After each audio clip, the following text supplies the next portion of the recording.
তো 10 বার পড়লেই জান্নাতের মধ্যে একটি ঘর বরাদ্দ হয়ে যায়। এই জন্যে মৃত মায়ের জন্য 10 বার পড়া, মৃত বাবার জন্য 10 বার পড়া, জান্নাতের মধ্যে একটি ঘর বরাদ্দ হয়ে যাবে।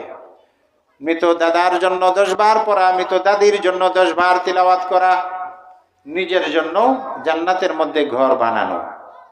শুধু তাই নয়, জান্নাতের মধ্যে ঘর বানানো যায়, শুধু তাই নয়, যারা এই সূরাতুল ইখলাস বেশি বেশি তিলাওয়াত করবে আল্লাহ পাক রব্বুল আলামিন তাদেরকে মহব্বত করেন। বলুন সুবহানাল্লাহ।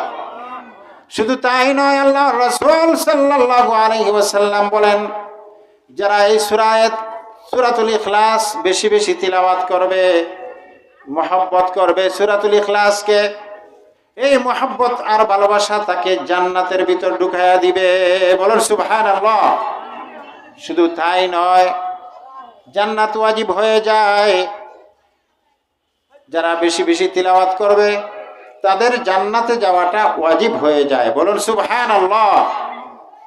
যারা সূরাতুল ইখলাস বেশি বেশি তিলাওয়াত করবে তাদের জানাজার মধ্যে ফেরেশতারা হাজির হয়ে যায়। বলুন সুবহানাল্লাহ।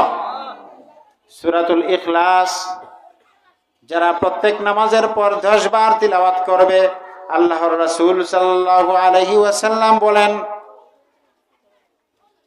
তাদের জন্য জান্নাতের 8টি দরওয়াজা খোলা থাকবে, সে যে কোনো দরওয়াজা দিয়া ইচ্ছা সে প্রবেশ করিতে পারিবে।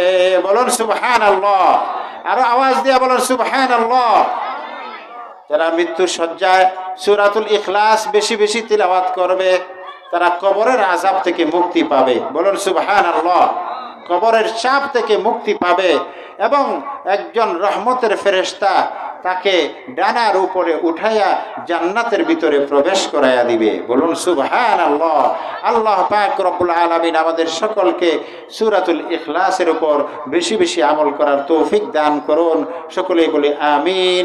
ওয়া আখিরু দাওয়ানা আনিল হামদুলিল্লাহি রাব্বিল আলামিন। আসসালামু আলাইকুম ওয়া রাহমাতুল্লাহ।